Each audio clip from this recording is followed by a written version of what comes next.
Welcome to Cheese in Depth. I'm Michael Landis, and today we have Ken and Dave with Nasonville Dairy. And today's segment is sponsored by the Dairy Farmers of Wisconsin. With over 1,200 licensed cheesemakers and the only state that requires a license to make cheese, they are also the only place outside of Europe with a master's cheese program. And today we're going to be talking with Ken and Dave, and they have 14 licensed cheesemakers and 4 master cheesemakers. And I'm going to let them tell you about it, but first I want to take a moment and have them introduce themselves to us. And I'm going to go ahead and turn it over to Dave and Ken. Dave, Ken? I'm going to let Ken go first because age before beauty. Okay, there's always a little bit of humor around here.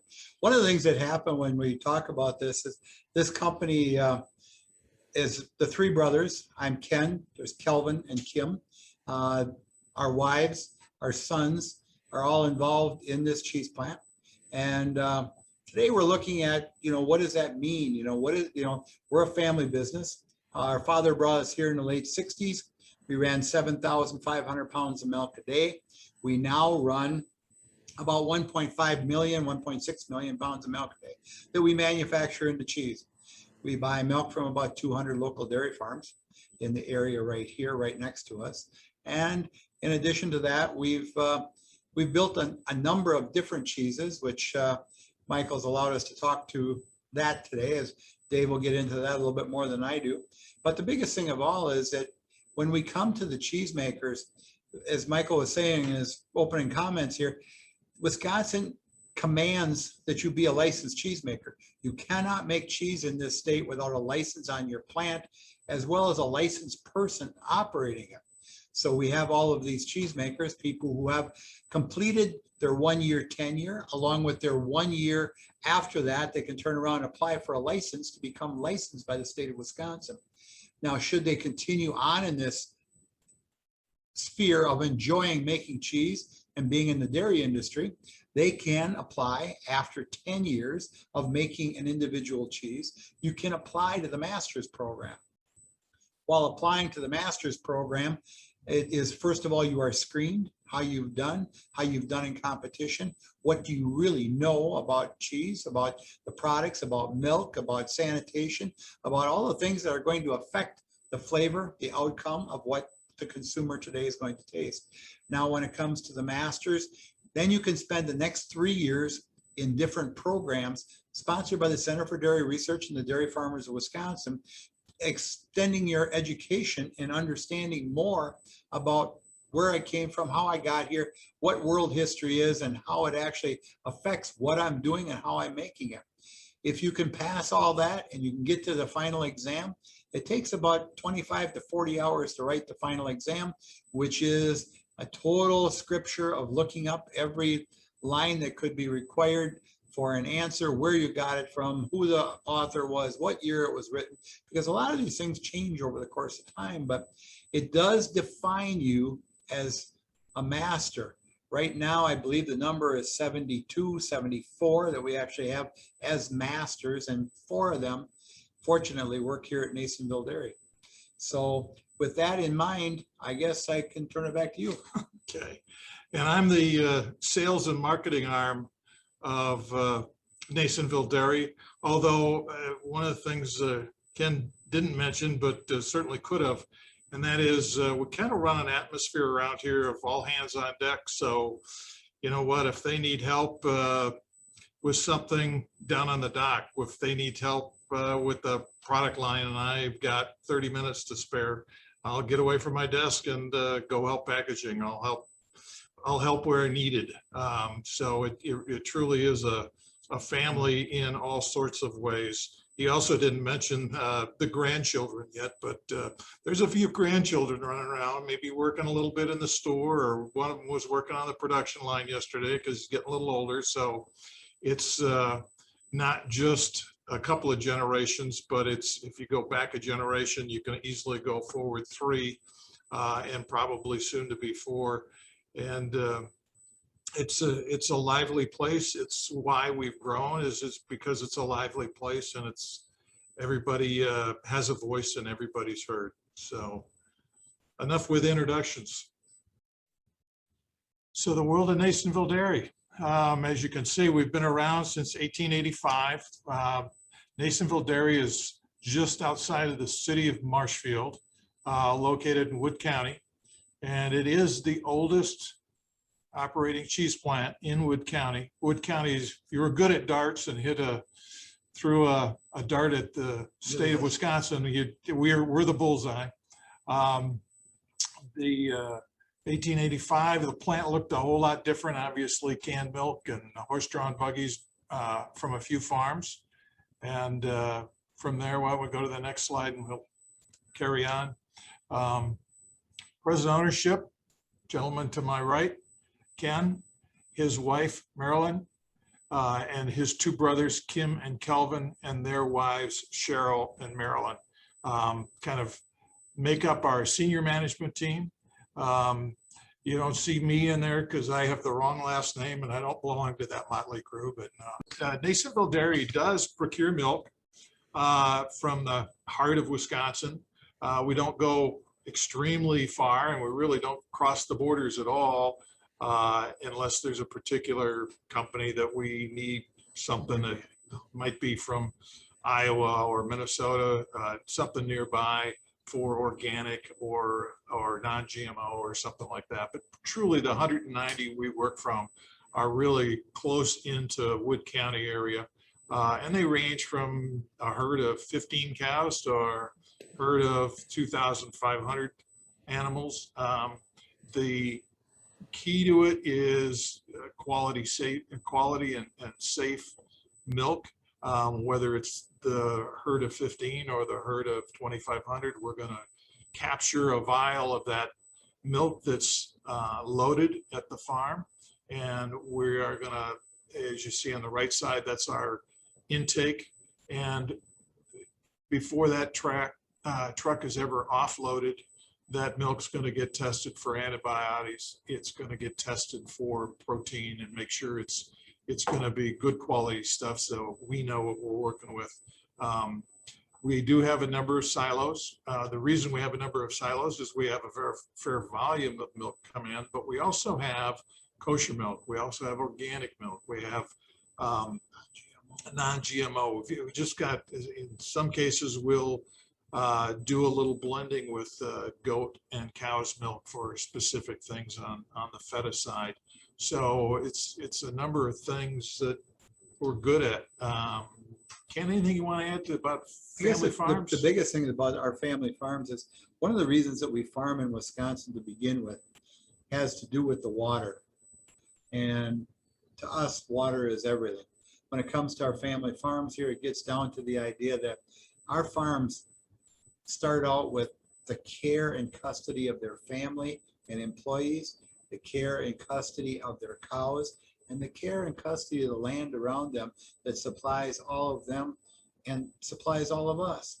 So, but the biggest thing of all is the water. People who are winemakers realize that the rival flavors in their wine are coming from the water. It's the same way with cheese. The cheese that we're producing relies on that water immensely. So that water is treated with the best care and custody that we could possibly harbor to control that. And that's what it's all about. It's all about the waters of Wisconsin, because a lot of these cheeses could be made someplace else. But when they say, well, it's never as good unless it comes from Wisconsin, it's no different than a lot of the wines in the country. There's certain grapes that grow best in certain vineyards because of the water, because of the soil. It's the same thing here. So you have 190 farms that you work with. Some of these, I imagine, you've been doing business with and working with and helping to grow for a long time. Can you tell us a little bit about that? Sure. I guess that the oldest, in all honesty, if you go back in history, some of the farms down the road here, and they have been there. They have been here at this plant, whether it was with us or the co-op before it or the original owners. They belonged to the same group and have been here in this plant since 1885. So some of them go that far back. The generations of them I can think of two of them in particular that this isn't unusual. This goes all the way back to when their great grandfather was here. And some of the guys that I know today, it was their grandfathers who were some of the instrumental ones that put the plant, that helped put the plant together, helped put it on the map today.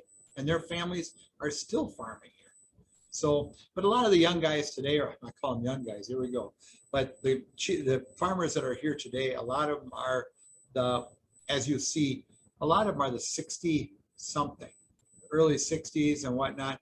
And we're seeing the generational change because that's the way the world is, and their efficiencies, their everything that they're doing. They may have bought up a neighbor's farm, because he didn't have any children that were interested, but a lot of our farms do. As with our own farm, we have two sons that are on our farm, and when we got the farm, we had 54 cows. We now milk a little over 500 cows, and they've done a phenomenal job. These cows are so well taken care of. I mean, when you go downtown to have a pedicure or a manicure or whatever, I mean, these cows get the same treatment. They're checked by a veterinarian all the time. They're taken care of to make sure, they're never given anything that we wouldn't eat ourselves. They get to go for a merry-go-round 3 times a day. They actually get on a carousel merry-go-round, and they absolutely love it. They talk about, cows being herded. It's not herded. We got to stop them from running. They absolutely love getting on there because this is 8.5 minutes of their life. They get to ride around on a carousel, and they absolutely love it. They'll fight to get on there, and nobody, They don't want to leave. They don't want to leave. That is a problem, but we've gotten pretty used to that. So. But what's the philosophy of keeping all these farms with all this history and generations? Basically, the way people are treated, they really want to see, they want to be sure that they're successful, but they want to make sure that the plant's successful. They take a tremendous pride in the idea of what their cheese is going to, where it's going, if it happens to be cheese that we're making for a particular large customer, whether it's got our name on it, whether it's got one of our affiliates' names on it, or if it's going out of the country. I mean, undoubtedly, we talk about the idea that the cheeses we produce go to China, Canada, Vietnam, they go to Saudi Arabia, they go to Morocco, they go to Panama, all of these places around the world as well.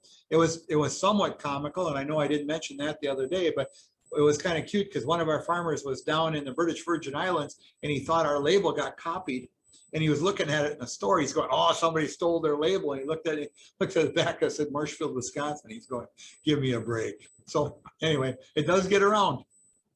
Nasonville Dairy, to me, is really the house of flavors. We do a great deal of basic cheddar cheese, basic Monterey Jack cheese, feta cheese, Asiago, Gouda, quesos. But what makes us unique is we take those base cheeses, predominantly cheddar and jacks and feta, but we take any of them and we play more or less, whether it's adding a smoke flavor or the savory aspect of buffalo wing, not necessarily the heat aspect of that, or the sweetness of cranberry. Cranberry is huge in Wisconsin, so it was a natural. Or we get into that hot area of going from jalapeno to habanero and ghost pepper and all the way up to Carolina Reaper. We have a lot of fun. We have a lot of fun watching people taste some of those really hot ones as well. Being Scandinavian by heritage, ghost pepper is my absolute limit, but every once in a while somebody will slip me something a little warmer, but I'll know it pretty quickly. But even on the real warm ones or sweet ones, anything we make, you'll really taste cheese up front, and then the flavor additive is a second thing. And I will warn everybody, we do have ghost pepper to taste this afternoon. If it gets a little warm, one of the things I like to do is I always go back to a base cheese. It might be our feta, it might be our marble jack cheese, but it's the most like milk, so it helps kind of tone down some of that heat if need be. So. If you can handle it, it's great. There's people out there that will taste, as Dave says, On the front of your tongue, you should always taste the base cheese. On the back of your tongue, you will get the flavor. And sometimes when you get to the Carolina Reaper, though, you're only going to taste heat. That's all you taste. It goes from cheese to heat awfully quick. But we do a lot of what we do based on demand. It's not something that we sit and say, okay, well, I like this particular buffalo wing sauce dip, so let's do that. Now, it's somebody has come to us and said, hey, I have a call for, and can you make something for me? And we'll go about developing. And that's where one of our masters, Tom Torkelson, has really been instrumental in helping us move the needle, so to speak, on many flavors. Not that he does it exclusively. We do so much of it as teamwork, but we really have a situation where we have a real broad variety of customers. And so we get a lot of interesting requests, not always doable. We can't always succeed. I know one particular product we work for a Chinese customer. To this day, we haven't given up, but to this day, we haven't come to an agreement of finished product. But we haven't given up. So we'll keep working on it as time allows. We get some unusual requests where a cheese that we would only think would come in white or possibly an orange color. Mhm. We'll get a cheese once in a while for some foreign country that'll virtually be, a green. They want it green. And I don't mean the mold, but there is countries that want it coated in mold. There's parts of the world where cheese goes into a cave and that's the way it's aged and it stays that way. So, it's not our profile, but there's a lot of times, when somebody wanted us to make something that was going to be Kelly green, you look at them and go, you got to be kidding me. But can it be done? It can be done. There's always the people that come up with the unusual things, as Dave's talking about the flavors that we do. You have to remember the people that ask you to put Cheerios in and ask you to put in, oh my goodness. We've done bubblegum flavor. We've done bubble gum. We've done all kinds of other flavors that have stood out. Green apple. Mm-hmm. There was I could actually handle the orange, but I don't know. No. So, aspects from Nasonville Dairy, it really boils down to the 190 farms, gives us a broad variety of milk supplies. And in that broad supply of milk supplies, it will give us some flavor variations. Not all of those cows, we're in Wisconsin. We can't graze more than maybe 6-7 months a year. So most of those animals do get a fair amount of silage, but they're all treated fairly and well. So, but where we need to have grass-based, maybe we do something seasonal, and we can do that sort of cheese. The licensed cheesemakers provide us to be legal, but also provide us a training ground for more Wisconsin Master Cheesemakers that we've kind of covered. Again, Ken's covered many of those issues that they have to go through as far as getting to be a Wisconsin Master Cheesemaker. And I would add to this, once you become a master of accounting or a master of history, once you get that degree, that's it. You've gotten that degree. One of the things the certified master cheesemakers have to do in Wisconsin is every year they have to send in sample cheeses of their choice to the University of Wisconsin at Madison, and that Center for Dairy Research will go through a grading process to make sure that that master is keeping up to his standard of cheese making on that particular variety. So we went through that not all that long ago for the 4 we have. Ken talked about it early on. We do process about 1.5 million pounds of milk each and every day, 6 days a week. Think back, and I'm saying pounds of milk because a gallon weighs 8.6 pounds. So it's not 1.5 million gallons.